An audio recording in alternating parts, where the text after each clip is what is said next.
Bienvenue à la mobilisation de l'avenir de l'Institut belge. Persévérer? La route semble longue et nous sommes faibles.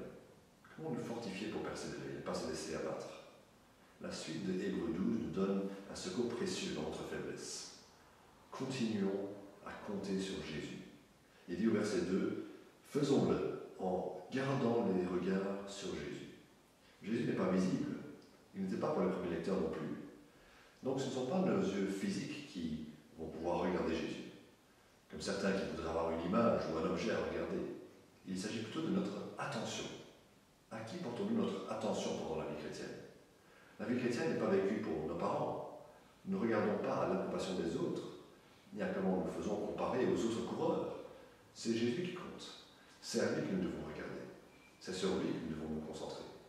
C'est à Jésus que nous devons faire confiance. C'est en Jésus que nous devons chercher notre force. Pourquoi? On pourrait faire un tour de la Bible pour trouver la réponse à cette question. Mais restons dans ces versets 2 et 3.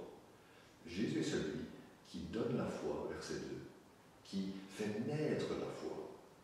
Beaucoup de personnes peuvent nous inspirer dans la vie. Il y a des hommes et des femmes qui ont fait des exploits.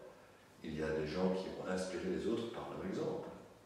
L'écrivain a cité des exemples au chapitre 11, et puis il mentionne Jésus comme meilleur que ce qui a précédé. C'est ce qu'il fait tout au long du livre. Jésus est meilleur que les anges, meilleur que Moïse, que Josué, que les grands prêtres ou les sacrifices. Et ici, il est le meilleur exemple d'un homme croyant, fidèle à Dieu. Mais ce qui met Jésus à part, dans une toute autre catégorie, c'est qu'il donne la foi. La foi, c'est le don de Dieu. Jésus a donné à ses disciples de croire en lui. Et personne d'autre ne peut vous la donner, la foi. Quelqu'un dira, « Ah, j'aimerais bien avoir la même foi que toi, mais je ne l'ai pas. » Alors avez-vous demandé à Dieu de vous donner la foi?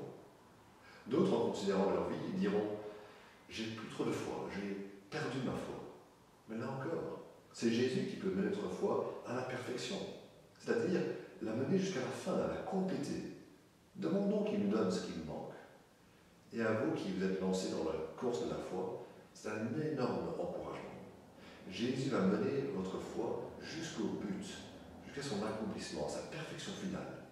Jésus fait cela pour ses disciples. Il est l'homme à la ligne d'arrivée, le gagnant qui a vaincu pour nous, le Fils de Dieu, compatissant, riche en bonté et immensément puissant. Que dit-il à ses disciples? Il dit que personne ne les ravira de la main. Jésus est non seulement celui qui donne la foi, il est celui qui meurt sur une croix. Verset 2, il a souffert la croix en méprisant la honte qui s'y attachait. Jésus n'avait pas honte de se retrouver dans cette situation honteuse, une croix indigne.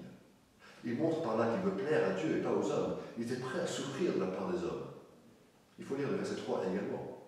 Verset 3, « Pensez en effet à celui qui a supporté une telle opposition contre lui de la part des pécheurs, afin de ne pas vous laisser abattre par le découragement. » La consolation vient du fait que Jésus lui-même a été éprouvé, et sa persévérance peut nous être donnée.